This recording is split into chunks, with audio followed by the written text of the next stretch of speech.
Hello students, welcome back to Mantis classes. तो आज हम हिस्ट्री के चैप्टर 3 की वीडियो सीरीज का पार्ट 6 कवर करेंगे। तो यहाँ पे हम सबसे पहले बात करेंगे beyond birth resources and status, यानी जन्म से परे जो संसाधन हुआ करते थे, जो स्टेटस हुआ करता था, जो प्रतिष्ठा हुआ करती थी, उसके बारे में यहाँ पे डिस्कस करेंगे।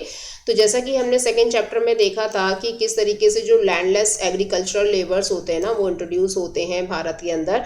हंटर्स होते हैं, फिशर फोक्स होते हैं, पेस्टोलिस्ट होते हैं, पीजेंट्स कौन होते थे, विलेज हेडमैन कौन होते थे, क्राफ्ट पर्सन, मर्चेंट्स। तो ये सारे जो वर्ग के लोग हैं ये यहाँ पे आने लग जाते हैं हमारे भारत में। लेकिन अब हम यहाँ पे बात करेंगे कि जिस व्यक्ति के पास जितना संसाधन होता था ना, जितने रिसोर्सेज होते थे, तो उसका इम्पैक्ट जो है वो सोसाइटी पे कैसा पड़ता था, उसका वास्तविक जीवन जो है वो सामाजिक प्रतिक्रिया से कैसा होता था। ठीक है, तो यहाँ पे हम बात करेंगे इसके बारे में। तो यहाँ पे देख लेते हैं पहले जेंडर्स एक्सेस टू प्रॉपर्टी, यानी जेंडर में आपके मेल और फीमेल दोनों हो जाएंगे। तो उन लोगों को किस तरीके से संपत्ति पे अधिकार हुआ करता था, इसके बारे में देखेंगे। तो महाभारत की स्टोरी हमने ऑलमोस्ट देख ही ली है कि इसमें क्या क्या चीज़ें जो बताई गई हैं। लेकिन यहाँ पे हम एक इसका पार्ट देखेंगे कि किस तरीके से एक बहुत लंबा समय चल रहा था, कौरव और पांडवों की जो दुश्मनी थी वो बढ़ती जा रही थी। तो यहाँ पे क्या है, ये लोग एक गेम जो है वो ऑर्गेनाइज करते हैं, और इस गेम में क्या होता है, जो युधिष्ठिर है वो हार जाते हैं। जो पासे वाला गेम होता है ना, लाइक दिस।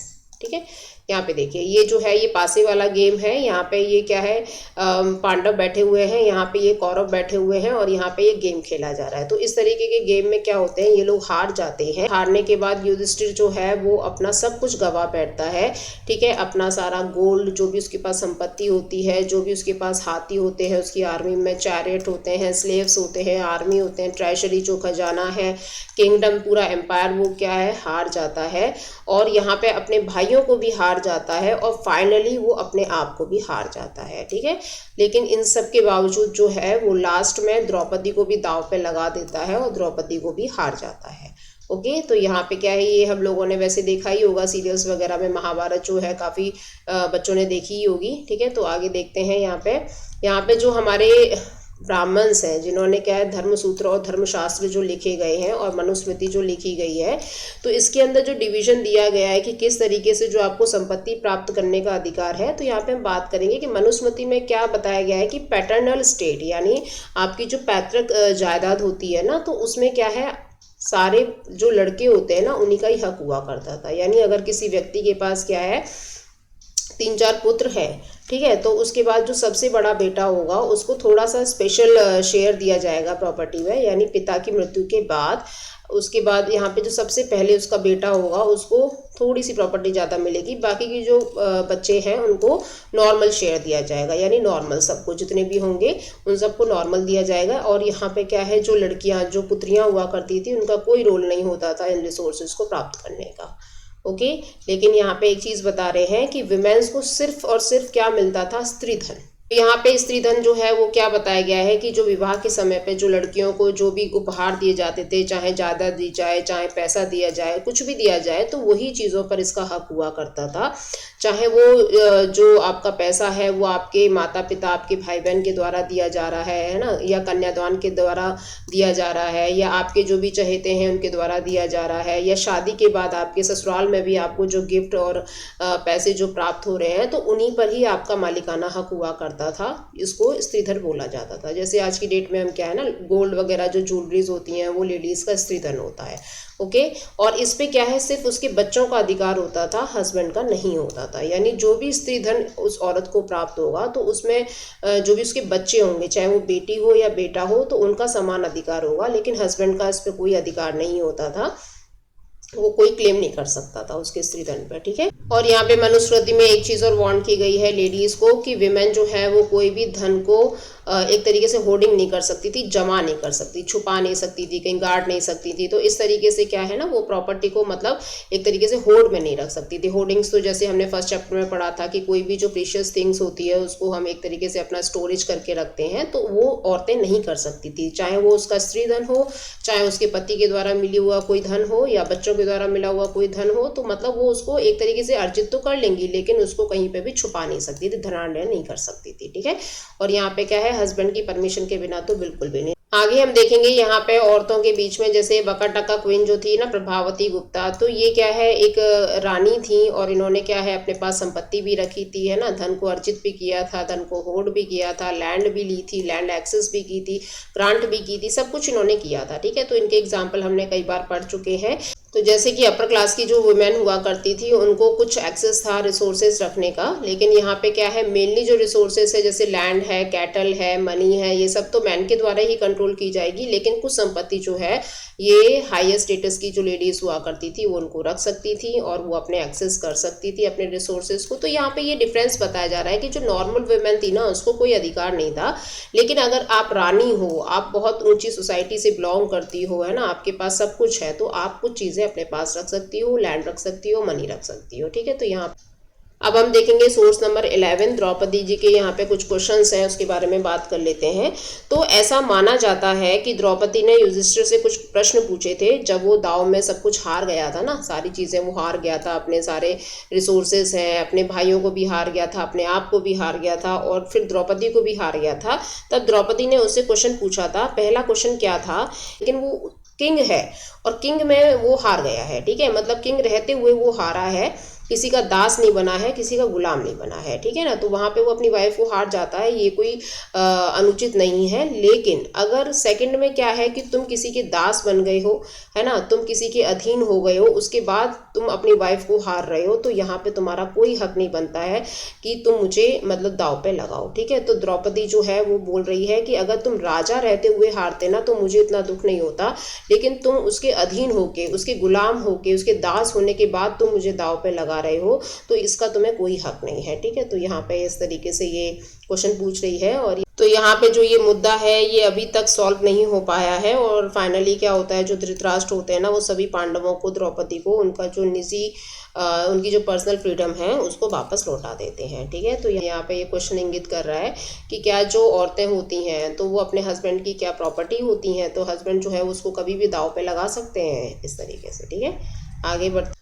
नेक्स्ट सोर्स है how could man and women acquire wealth. इसका मतलब होता है कि जो स्त्री और पुरुष हैं वो किस प्रकार से धन को या संपत्ति को अर्जित कर सकते थे। ठीक है, तो यहाँ पे देखेंगे कि जो मैन है उसके लिए तो 7 कंडीशंस है, यानी 7 तरीके से वो वेल्थ को एक्वायर कर सकता है। एक है इनहेरिटेंस। इनहेरिटेंस का मतलब होता है जो भी उसको विरासत में मिला हुआ जो धन संपत्ति है ना वो। ठीक है, और फाइंडिंग्स यानी कहीं उसको मिल गया है, घड़ा हुआ धन मिल गया है या खोया हुआ धन मिल गया है, इस तरीके से उसको कुछ फाइंडिंग्स हुई है, कुछ खोज उसने की है, तो उसके हिसाब से जो धन मिला है दैट इज परचेज, कुछ खरीदा है उसने। ठीक है, तो वहाँ से भी उसको धन मिलेगा। उसके बाद कॉन्क्वेस्ट, कहीं वो जीत के लाया है। ठीक है, इन्वेस्टमेंट, कहीं पे उसने इन्वेस्ट किया है, उसके हिसाब से फिर उसको जो उसने निवेश किया है उससे जो उसको धन मिल रहा है दैट इज। ठीक है, कहीं पे वो काम करता है, बहुत अच्छा काम करता है, बहुत अच्छा पैसा कमाता है दैट इज। लास्टली है एक्सेप्टेंस, यानी कहीं उसको क्या है जो गिफ्ट वगैरह मिले हैं वहाँ से उसको जो धन अर्जित हुआ है दैट इज। तो ये सारे के सारे क्या है, 7 जो चीज़ें हैं ये सिर्फ मैन के लिए है यानी पुरुषों के लिए है। और यहाँ पे हम बात कर लेते हैं फॉर वीमेन की। तो यहाँ पे उनके क्या है 6 तरीके से ये वेल्थ को एक्वायर कर सकती थी।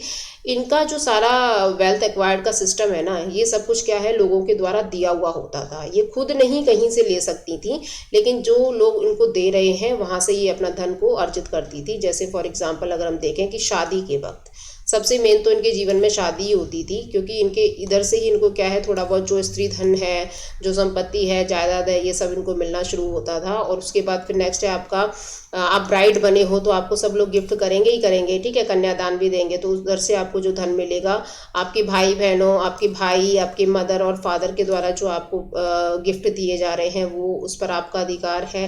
जो गिफ्ट उसको हस्बैंड के द्वारा मिल रहे हैं उस पर भी उसका अधिकार होता था। तो ये क्या है, जो लेडी है वो पूरी तरीके से हस्बैंड के साथ ही बंधी रहती थी। तो हस्बैंड को जो जो चीज़ें मिल रही हैं उसमें उसका शेयर होता था और उस तरीके से अपने जीवन को यापन करती थी। ठीक है, उसके बाद नेक्स्ट टॉपिक पे बढ़ते हैं, varnas and access to the property. तो यहाँ पे जो वर्ण सिस्टम थे ना, वर्ण मतलब जो हमने पढ़े ही हैं, क्षत्रियास, वैश्यास, शूद्रास, ब्राह्मण्स जो हैं, ये सारे सारे वर्ण जो हमने देखे हैं, तो उनको किस तरीके से प्रॉपर्टी को एक्सेस करने का अधिकार था ये देखेंगे हम। तो ब्राह्मणिकल टेक्स्ट में जो है ये ऑलरेडी ऐसे मेंशन कर रखा है वेल्थ ऑफ वर्णास। तो यहाँ पे क्या दे रखा है कि जो सबसे हायर कास्ट है, जैसे ब्राह्मण सबसे हायर कास्ट है ना, फिर क्षत्रियास आते हैं, फिर वैश्यास आते हैं, फिर शूद्रास आते हैं।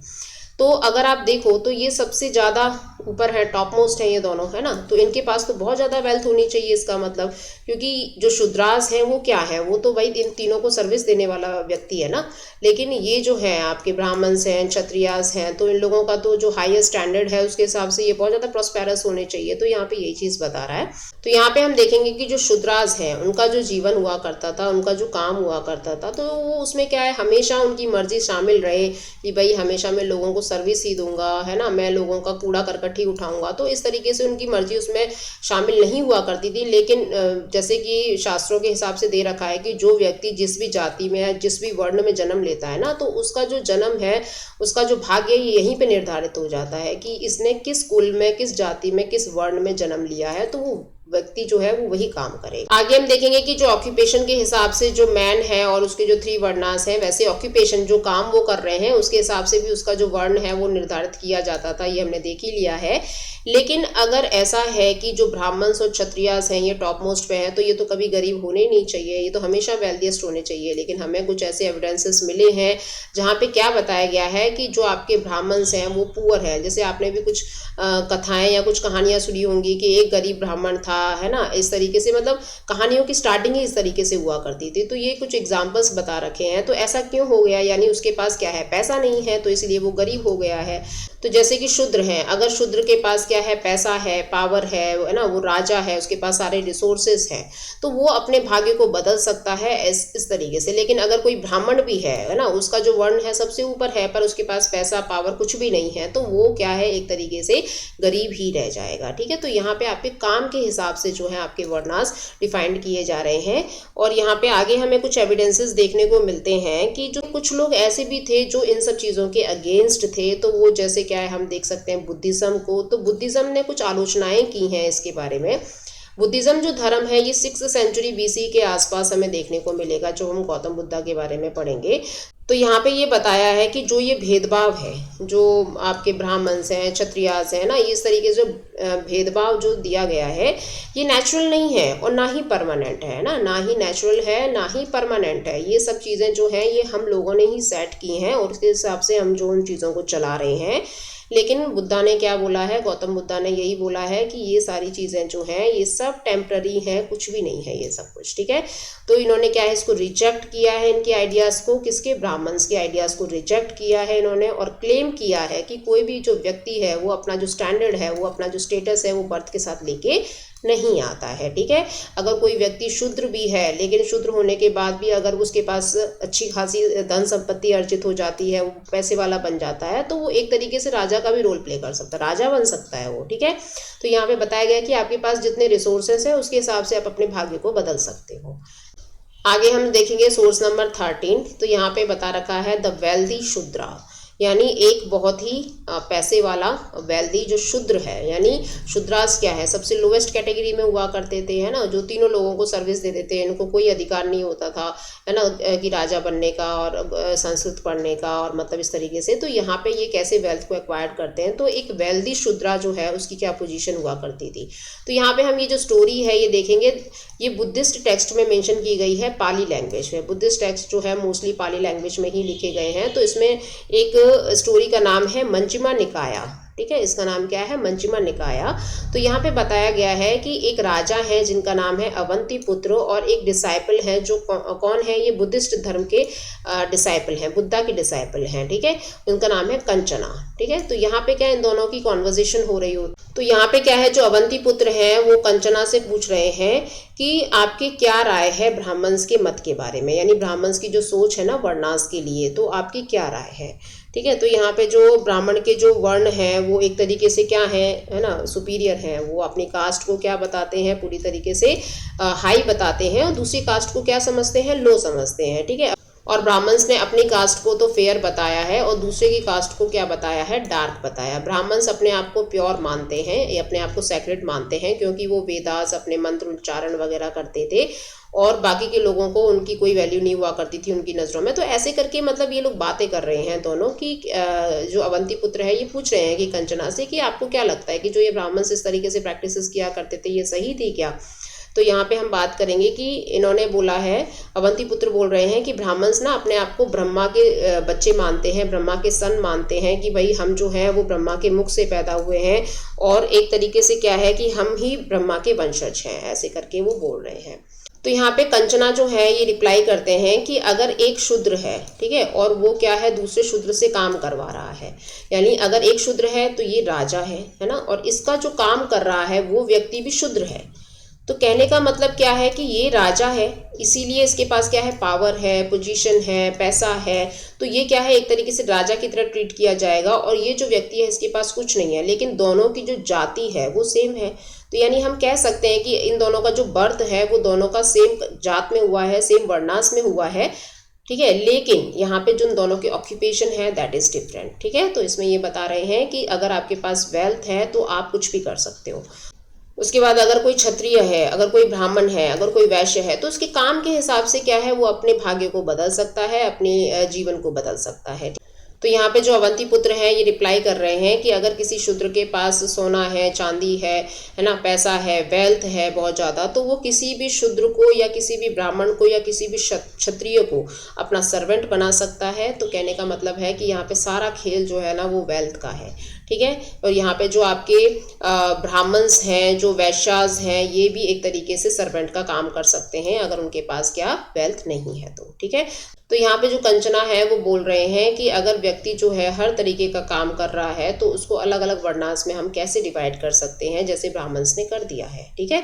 तो ये कहीं पे भी लॉजिक नहीं बनता है, क्योंकि काम जो है ना वो उसके ऑक्यूपेशन के हिसाब से डिसाइड होता है, ना कि उसकी जाति से और वर्णाश्रम से। तो यहाँ पे जो अवंतीपुत्र है लास्टली ये स्वीकार करते हैं कि इसके आधार पर तो चारों वर्णों में कोई भेद नहीं होना चाहिए। तो अगर देखा जाए तो बिल्कुल भी नहीं होना चाहिए, जो वर्णा सिस्टम है, जाति सिस्टम है, सब बेकार की चीज़ें हैं, ठीक है। तो आज की वीडियो में इतना ही, और thanks for watching my video. मिलेंगे नेक्स्ट वीडियो सीरीज़ में, तब तक के लिए धन्यवाद।